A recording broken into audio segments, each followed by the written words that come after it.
Well, good morning, everyone, and welcome to our LIV Golf Team Championship Miami Selection Show and Press Conference. My name is Sue Ann Heng. I'll be your host this morning. Welcome, everybody. Yes, everyone's amped up on coffee. I love it. All right. We have an amazing weekend ahead as we will award the very first ever team champion in LIV Golf history. Now, this tournament will be a little bit different than the previous 7 events, as this is a straight team tournament consisting of all 12 teams competing. So here's how it's going to work, okay? The 12 teams were ranked based on how they did in the previous 7 events.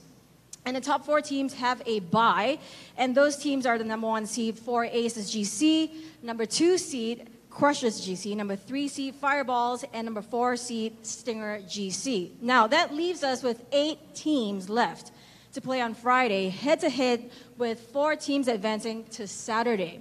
So each matchup on Friday consists of 3 matches, 2 singles matches, and 1 foursome match.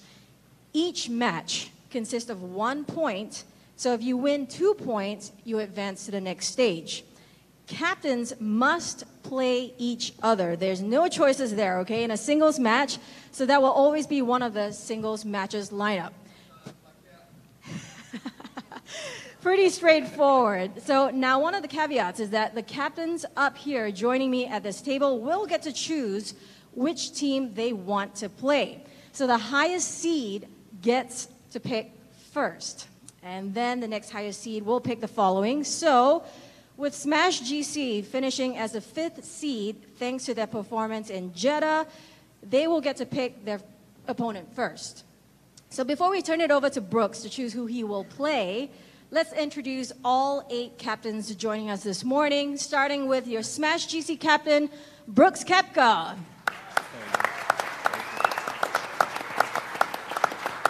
Next up is your Majestics GC captain, Ian Poulter. Then you have Torque GC captain, Joaquin Niemann. High Flyers GC captain, Phil Mickelson. Ironheads GC, Kevin Na. Cleeks GC, Martin Kaymer. Punch GC captain, Cameron Smith. And Netflix GC, Bubba Watson. Okay, so let's begin and find out which teams will face off against each other on Friday afternoon. Let's get this thing kicked off and started. We're going to start with, well, Smash GC, Brooks Koapka. Brooks, who did you choose to play the quarterfinals with? Whoa. Can we just clarify that he doesn't have to pick from the last 4? He can pick from all 7 Absolutely. teams. He can pick anybody he wants to play with, including yourself, Phil. So if you wanted a rematch of like the 21 PGA, like you could pick our team and we could play each other. I'm just clarifying the rules because I don't know if everybody understands. Go ahead, Brooks, with your pick. Yeah, go ahead. I'll continue. That's something to consider, Brooks. But if you want to play, we can play. But I would bring those. I don't know. You probably don't know this because you've never been number 1 in the world. Ooh. That's true. That's true. When they finish at the end of the year, they give you a little trophy. Gloves so are I've got off. 2 of those, so I could bring one of them to show you if you'd like. That's a beautiful green shirt. Do you have a green jacket? I do not. I will, though. Don't worry. I will. But anyways, we did not choose Phil's team. But we chose the Niblicks. Ooh. What? I got a green jacket, Phil. Same thing. I got one. I'm just picking on the lefties today. Brooks, I do have to ask you, why did you select Niblicks? Come on. Yeah, let's hear Give it. us your best Let's shot. hear it. Go on. I just thought they matched up better. Bubba's been calling me the wrong name all year, Bruce. So I felt like it was a good opportunity to get back at him. He's done a terrible job I'm not commentating. worried. You might have more injuries than me. Hey, You are Bubba, getting tell me what older. you're You are thinking getting- right now, I am Bubba. getting old. Tell me what you're thinking. Now you're the first team to get picked. I don't know what they're insinuating here, but yeah, tell us what you're thinking. Hey. Harold told me he's definitely getting a point against Bruce, so.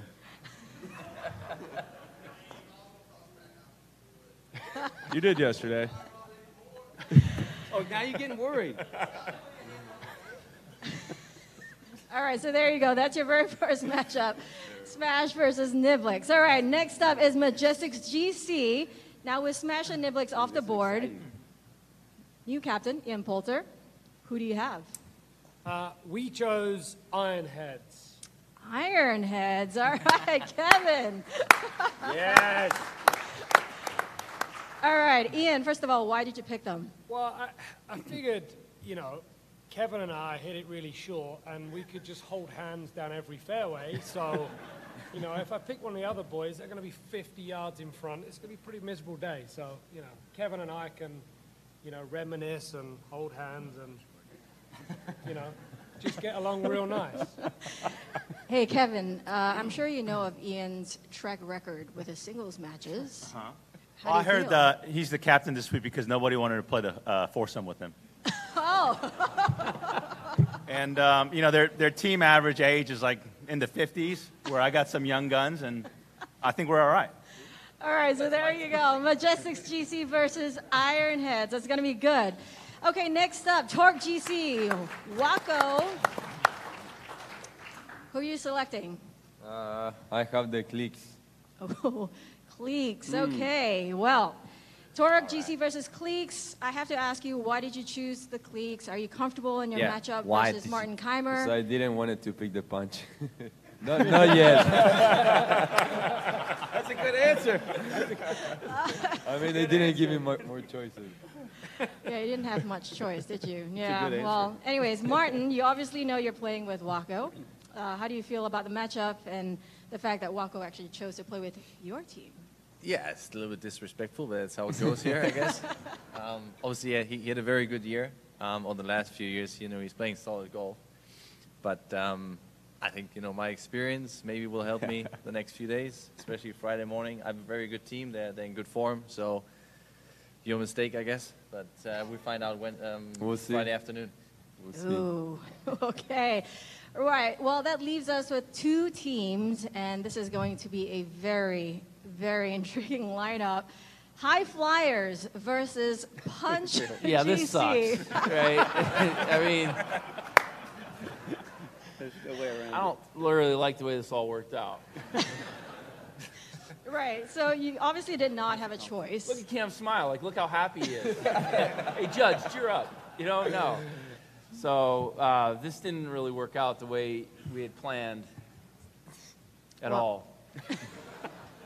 Well, Cam, never you're heard going to him play speechless. up against a player who's obviously a veteran in team play. How do you feel? Yeah, I feel good. Yeah. We're looking pretty solid, I think. The way Phil hits his driver around here, I think he'll be dropping a few balls out there. Ooh, Phil, what do you have to say about that? I mean, the guy's the champion golfer of the year. There's not much I can say. But I have won here. Just saying. Have you even played here at Doral? I mean, I've won here at Doral. I don't know if you've... 20 years ago. You know, Although although it's been a while. I was 2 when Phil won around here.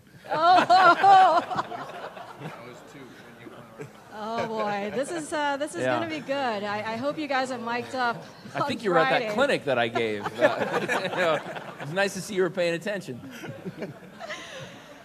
Alrighty, so that's your 4 matches for Friday. Let's recap that. Smash GC versus Niblix. You got Majestics GC versus Ironheads GC. Torque GC versus Cleeks GC. And then High Flyers versus Punch GC. Phil's giving me a look. He's not happy. It is not. Hey, I didn't pick it, all right? Okay, so we know the team matchups. It's now time to reveal the players that will be competing against each other. So this is the first time this is this close, as captains actually do not even know who the other captains have selected to play individual match play or the foursomes match. There's some great storylines here. And as a reminder, all captains will play each other in an individual match play. So it is time to reveal the individual matches. Here we go. So kicking off with Smash versus Niblix. Of course, we know Brooks Koepka is going to play Harold Varner III. All right. The mic. There's going to be some serious trash talk in that group. everyone in here knows that, obviously Brooks kicked my ass in WGC, PJ Championship. So it's a new day. This is a different tour. I got a new beat you in chance. everything. What? He's beat you in everything. We've only played golf. So we haven't hung out on that level. But we need you to. You have such a we good need captain. you to get healthy is what we need. But let's just leave that right there. So super excited. But, it'll be fun. All right, so let's see what the other matchups are for Smash and Niblix. Moving along, singles match, Peter Uihlein versus James Piot, or as Bubba would say, Piot. Piot. And foursomes, you have Jason Kokrak and Chase Koepka versus Turk Pettit and Hudson Swafford. So, Brooks, I'm going to kick it off with you. How do you feel about Peter versus James? I know Peter's a good friend of yours. Listen, Pete's playing really, really solid golf. I don't know. I'm just excited to see it. Hopefully, he goes out and does his thing, does what he's been doing, and we'll see how it goes. Are you gonna give Bubba a little something to talk about on the commentary side, or? No, if you look at it, they're both playing really well right now, coming off the last couple of weeks. This golf course is two different golf games, both of those players. This golf course is all about chipping and putting. You got to get the ball in the hole, and so long hitter does have an advantage if he can hit the fairways. In Poulter style, shorter hitter can help too if you hit the fairways. So it'll be a fun matchup, that group. Now, how did you come with Turk and Hudson together instead of having Turk and maybe James, or switching things up? Sorry, say that again. How did you get that pairing, Turk and Hudson, instead of maybe James and Turk being together? They're like best of friends. They're young. Well, I'm going to be dead honest. James said he wanted to play. He did say Dustin. I said, we're dead last, man. We don't play Dustin ever. So I said Peter's just as good. We'll take Peter. So he said he wanted to be out there and be in front. He wanted to get a point for the team, and the other two guys said they would love to play together. So it just fell in place that way. But James is the one that sometimes he's louder than Harold in the team room. So it's interesting to see that conversation with those two yelling back and forth. I know. James, I was just trying to build him up, man. How do you feel about the lineup against Peter? Against Peter? I'm looking forward to it. Great player. I'm not like Harold. I don't talk as much smack. What? What do you want me to say? The bigger they are, the harder they fall. But, I'm looking forward to it, and we're going to have a good match. He's a heck of a player. Okay, game on. All right. All right, let's move along to our next matchup. We've got Majestics versus Ironheads, captain singles between Ian Poulter and Kevin Na. Let's take a look at the other matchup, shall we? Now, the other singles match is Lee Westwood versus Si-Hwan Kim. And for the foursomes, you got the pair of Sam Horsfield and Henrik Stenson versus Sadom Kaukanjana and Pachara Kongwat Mai, your tie duel. Now, Ian, let's walk us through kind of your decision. First of all, the whole swap with the captaincy. What was that all about? Nobody wanted to play foursome with him. No one wanted to play foursomes with me, so it was really simple. I was going to lead off, and we've got a blended team. It's easy for us to be able to switch around, unlike some of the other teams. We took that opportunity to do so. I'd love to lead the team out like I've done in the past, and we're looking forward to it. All right. Now, Kevin, Si-Hwan got the second singles slot. Yeah. Was this because you didn't want to split the Thai boys, or because, Sadom and Pachara have quite different games? Yes. I think I put the two Thai boys together because they had two opposite games, and I think, Pachara being a bomber and Sadom being a straight ball hitter, I thought they were a good mix, and, them being comfortable speaking the same language, even though they both do speak English. And then Si-Hwan, I had a feeling that Lee Westwood was going to be playing against the next guy who I put in the singles. Lee's an amazing player. He's playing great. But Si-Hwan's a great bomber. He's been playing well. He finished third at Thailand. We all know Lee's going to be on crutches. He's getting old. He needs a cane out there. So I think Si-Hwan's going to have an extra cane in the bag and just kind of hand it over to him on the first tee and, start a little mind game. Me and Poulter are going to be... My old man's been world #1 too. Ooh. Oh. Yeah. My boy is not world number one, but he's Asia number one. So, I mean, it's not quite as good as world number one, but he's still number one somewhere. You know, Ian and I are going to be hitting a lot of woods in. I think a lot of hybrids and 5 woods, and we'll be able to see what... I don't carry hybrids, Kevin. I have a 3 iron. Well, he's got a 7 wood and a 9 wood, so... Have you hit the 3 iron, or is it still brand new? Ian, are you going to walk some putts in, or what? Well, listen, you're talking about Kevin now walking putts in, right? So we'll see who gets the first one to go. Hopefully he doesn't ask them to replay and see if I touch the ball before it went in the hole. I mean, listen, it could take him a while to walk a few in. It normally does. We'll let that one stew for a little bit. All right, Sihuan. Slugger, can I play slower on purpose? I do want to ask you this. I'm not sure it's possible to play any slower, Kev. Sihuan, how do you feel about this lineup? Playing against Lee Westwood, someone who's obviously very experienced. I feel pretty good. Haven't played with Lee at all. I think I might have, but you're not missing much, bro. It's all right. I'm playing pretty well currently, so I think I could take him on. Yeah. All right. Well, sounds good. All right, let's move along. Next up, we have Torque versus Cleeks with Joaquin, Niemann, Martin Kaymer facing off. Let's see what the other matchups are. All right, the other singles match will be Jed Morgan versus Laurie Cantor. And your foursomes match is the pair of Scott Vincent and Adrian Oteigi versus Graham McDowell and Richard Bland. Here we go. Wako, you're first. Walk us through your decision of Jed playing in the singles slot, knowing that, you know, Adrian just came off a win. What was that whole decision process like for you? Yeah, I think in a course like the one we're playing this week, I think it's a really long course, and Jed he hits it pretty far. So I think it's gonna fit really well for him on the singles. And then Scott and Adrian, they are pretty similar players. I think they're both really consistent. So yeah, it was a really easy decision. All right. Well, Martin, over to you. So Laurie's gonna take the singles. How did you come up with the pairing of Graham McDowell and Richard Bland? Well, we talked a lot in Bangkok and in Jeddah about who wants to play with who, and G-Mag and Blandy, they were pretty much, we all thought that this is probably the best matchup. I'm a little bit surprised that Adrian is not playing his singles, because he's playing obviously very good golf. He won a couple of weeks ago. That's your first mistake made already.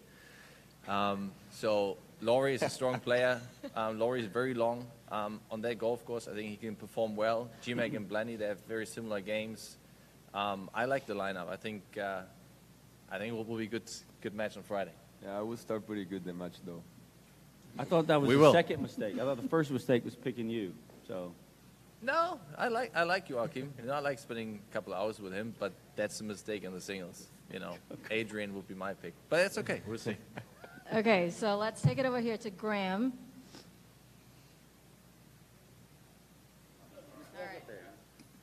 All right, well, how do you feel about your pairing here? Yeah, I mean, I think we like the matchup a lot. You know, captains against captains is always going to be a great match. A lot of great players on the stage, and you know, from a foursomes point of view, there's two schools of thought. I guess you can go with opposite games or kind of similar games, and Blondie and I have you know, pretty similar games. Feel very comfortable with each other, and you know, I think we like the matchup against Scotty and Adrian quite a lot. I mean, Adrian coming off a great win a couple of weeks ago in Valderrama. These greens aren't very slopey though, Adrian. Sorry about that, but. And Scotty Vincent, you know, if it gets windy out there, that hair is going to be a problem. But no, listen, we're excited. This format is so much fun, and no, we really like this matchup. Adrian, congratulations on your win, by the way. How do you feel about this lineup not being in the singles match and playing foursomes instead? What are your thoughts? See, I open up something here. Even you mentioned it now. It's a mistake. Well, obviously, there were a few different possibilities for everybody to play singles or doubles. I think I'm very happy with my captain's pick. I think Joaquin took the right decision, and I'm really looking forward to go for it. This looks like the United Nations against Europe, by the way. Okay, last but not least, an absolute thrilling singles matchup. This is High Flyers versus Punch. So it's Phil Mickelson and Cameron Smith. All right, let's see the other lineups, shall we? The other singles match will be Matthew Wolff versus Mark Leishman. And in your foursomes match, you got the pair of Bernd Wiesberger and Cameron Tringale versus Matt Jones and Wade Ormsby. Oh, this is going to be good. All right, so Phil, I'm going to go to you first. You obviously didn't have a choice on who you get to play. But walk us through how you think. Yeah, from a team perspective, this was a pretty easy decision for us because Bernd and Cameron play a very similar game. They play a very similar golf ball, and they look at the golf course the same way. And so this is going to keep them in their same element, same strategy. Their caddies get along really well and are very close, and I think that it's going to kind of lead to a cohesiveness and like a game plan. So our alternate shot foursome team was pretty easy to set, especially when you look at Matt Wolff and how being one of the longest players on LIV, if not, well, Bryson's out here, but right behind Bryson, he's hitting the ball in places that we just don't see, and so he's got so much firepower that when he gets in a groove and he gets it going, we've seen throughout the LIV events that he shoots some scores on some very challenging courses, and this is one of them. His length allows him to see this golf course totally different in a much more aggressive frame of mind, and so I love his game for match play because he's going to be able to take advantage of a lot of the holes, make birdies, get at some of these pins despite the water, despite the challenges, because he'll be coming at it with a much shorter club. So I really like him in singles, and I really like Bernd and Cameron together and the cohesiveness that they provide.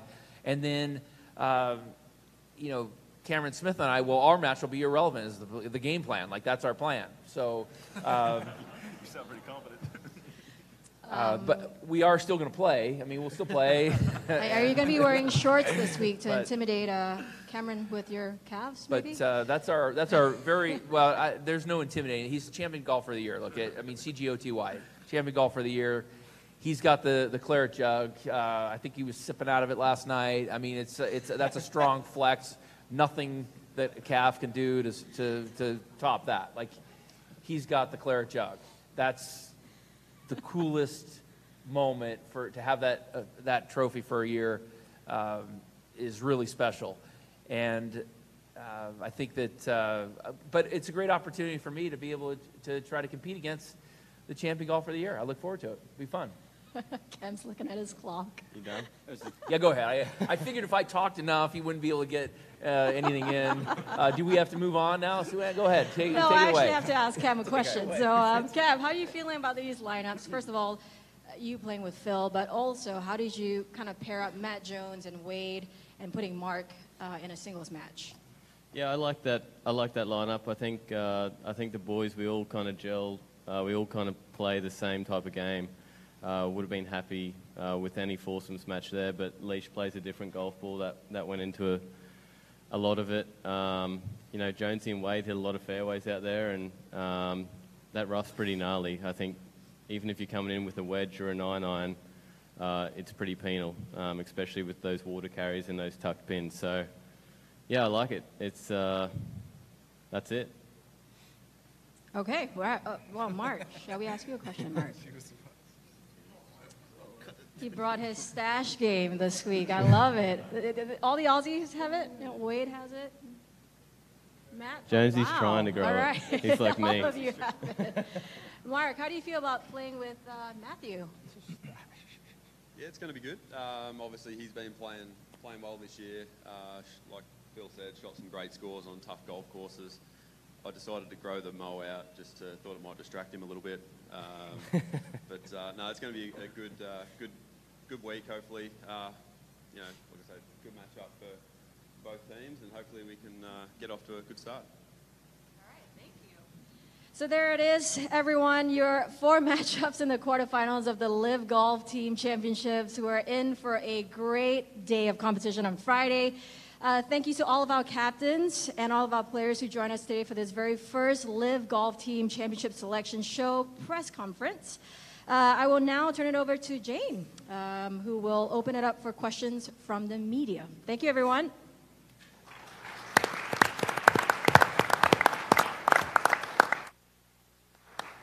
guys, we'll open it up. You can ask any questions to any captains or any of the players that are up here. We have the entire team from all 8 of these teams up here. I'll start with Mike, per usual.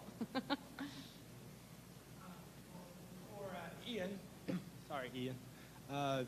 Between you and Lee and Henrik, I think you have about 300 or so career matches in singles and doubles. How will that translate into this week?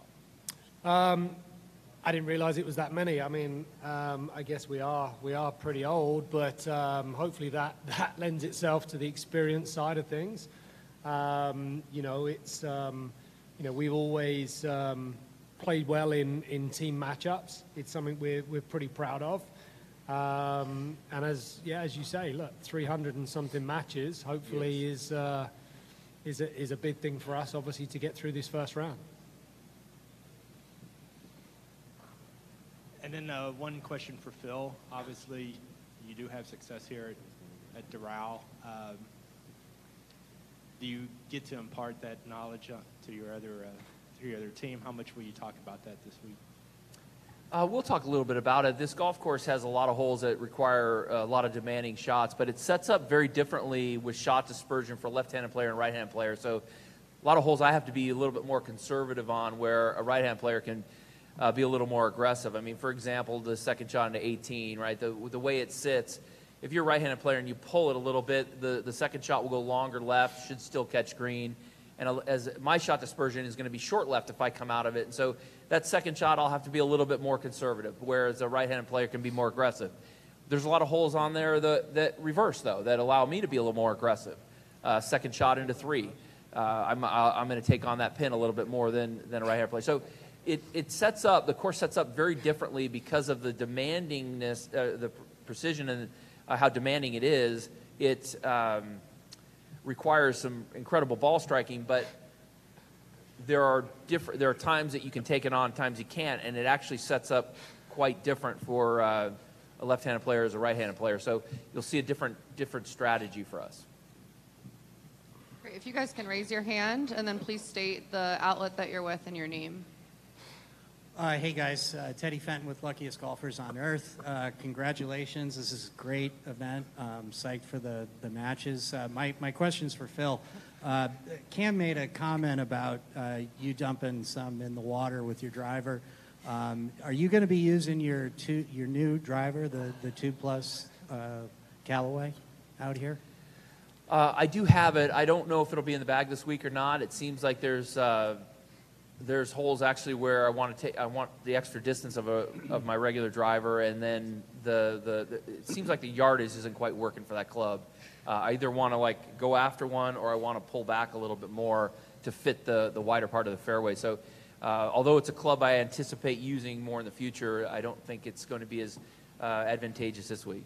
Okay, thanks, Phil.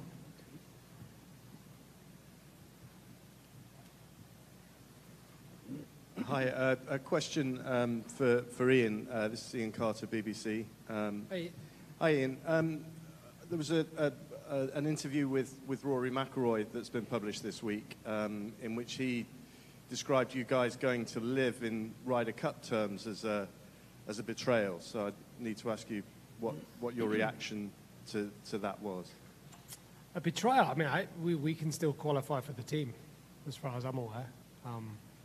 Unless we've been told we can't qualify, then, you know, I'm still, you know, ready to play as much as I possibly can and try and make that team. I think the point he was making was that the very fact that you may have jeopardized a Ryder Cup future, and likewise for Ian and Henrik and Graham. I don't know if they'd be prepared to comment, but... Yeah, I mean, look, my commitment to the Ryder Cup, I think, goes before me. I don't think that should ever come in question. You know, I've always wanted to play Ryder Cups and play with as much passion as anyone else that I've ever seen play a Ryder Cup. So, you know, I don't know where that comment's really come from, to be honest. So, I don't know if Lee or Henrik have anything to say on it.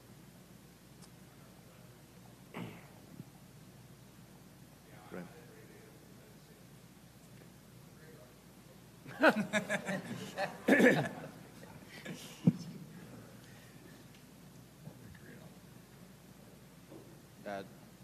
Priest from Golf Digest. Just got a question for Cam.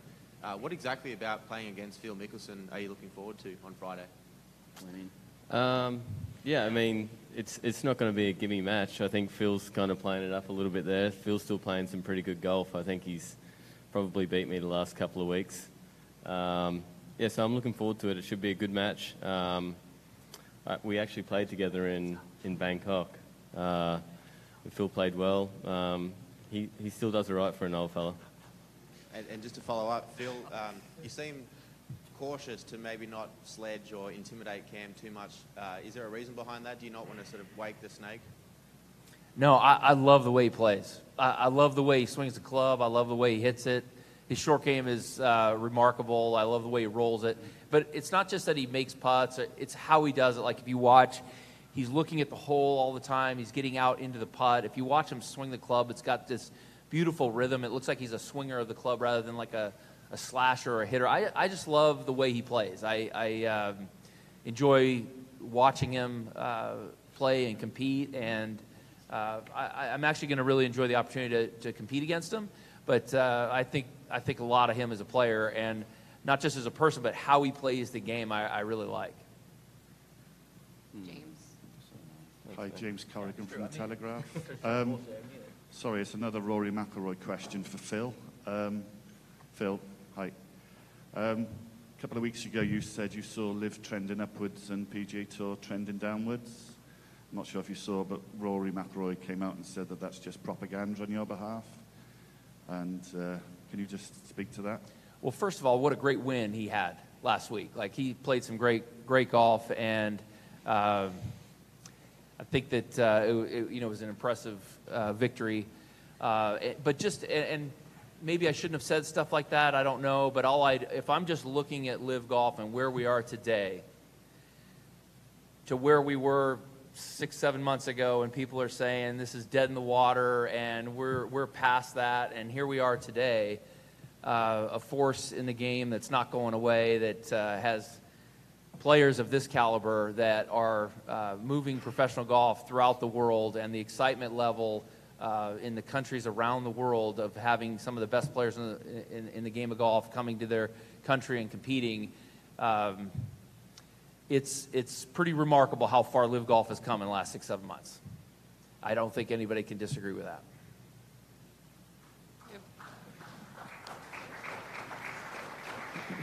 One over here. David Barnett with the Tour Junkies. I think this is probably best for Phil. DJ's team, the Four Aces, they're 2-1 right now to win this. But now you guys are able to use rangefinders, and given like DJ and Austin's track record with math, I'm curious if you see that as a value that people should jump on, or just any thoughts on that? Well, first of all, those numbers can be very confusing, for them. And what the rangefinders does is it really helps me, because I don't have yardages on sprinklers from other fairways. And so when I get over there, like, I have much more committed swing because I know exactly how far it is. Otherwise, we're trying to, like, angle it. And, it's just a lot of work to get yardages to one hole from 2 fairways, let alone 3.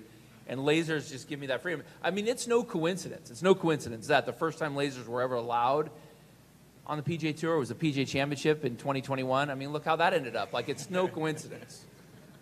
What happened? No, we all know. Well, yeah, we all know. Anyone else? Just a question for Phil. This is Riyadh Al Samurai from the Daily Mail. It's another one on the Rory McIlroy interview in the Guardian today. He's spoken more generally about it and said this us versus them thing has gotten way out of control already, and sort of he's encouraging some level of kind of reconciliation, I suppose is not possibly the word, but I'm just wondering from your perspective what that needs to look like and how this whole situation moves forward.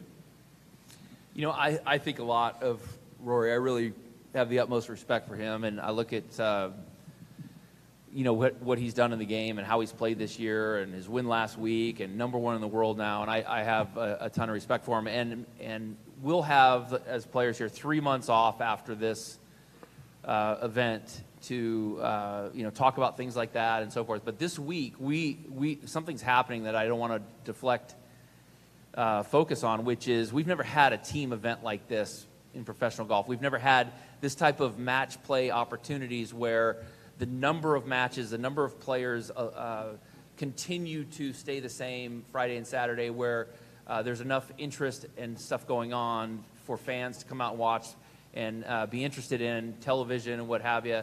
And so we like normal match play, you have fewer and fewer matches and less interesting days as the week goes on. And so this week is something totally different. And I think I don't want to take away from that. We can talk about that, your questions afterwards, but this is a unique thing happening in professional golf, and it's pretty exciting.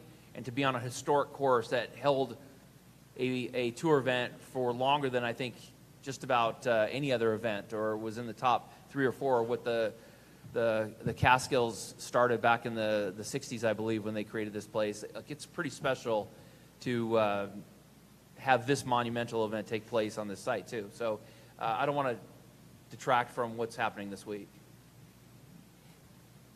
Got another one over here. Yanni Crocus, WPBF in West Palm. This is for you, Brooks. As a local South Florida guy, how nice is it to finish off your season relatively back home? And how much have you played this course, with the PGA leaving here a few years back? What kind of success or challenges have you had?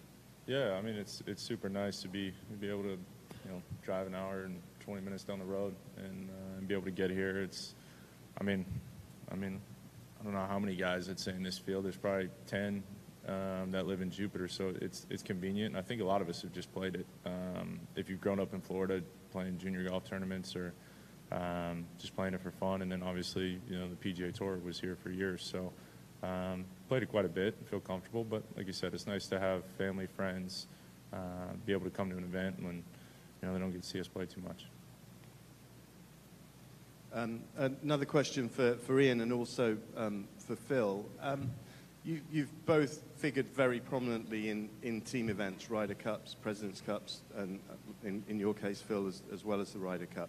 I just wonder, with this format and the way that it's going to be set out, how you guys are going to go about sort of harnessing the kind of juices that we've seen from you in those events in the past for this week coming up, and how you kind of are going to harness crowds and partisanship and that kind of thing that always goes with captivating team golf.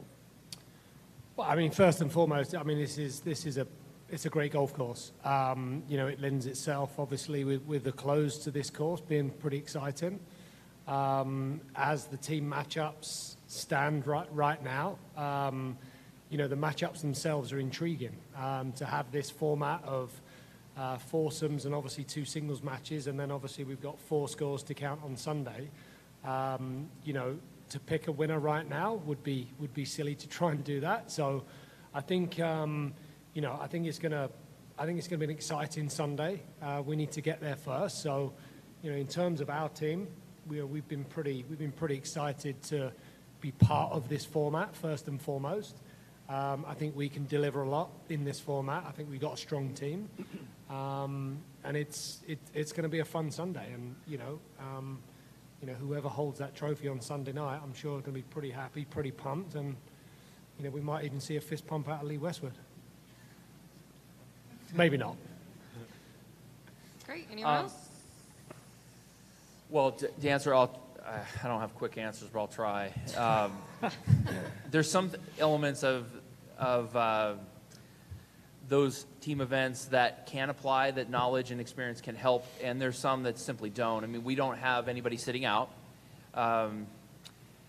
and we don't have the rich history and probably the pressure that those other events have, whereas this is really a fun event. Like, we're having a blast. So there's that, and nobody's sitting, everybody's playing, so we're working on strategy. I think what the one thing, like, experience has helped is trying to get similar games together for, let's say, foursomes or alternate shot, because in the past you're like, well, if we put a long hitter with a short hitter, like that's going to give him a chance to do this and a chance to do that. Like sometimes you overthink it, and sometimes I've found that the alternate shot teams play the best when they just kind of play a similar game, and so they don't have to look at things differently. They just play their game, they feel more comfortable, and they end up playing some of their best golf. And so those little things might help experience-wise when we've picked up little tidbits of knowledge over the years, but for the most part, there's a lot of things that don't really overlap. Great. All right. Well, thank you, captains. Good luck. And we will see 4 of you back here on Friday with the top 4 seeds. So look forward to seeing you then. Thanks, everyone. Thank you. Attaboy.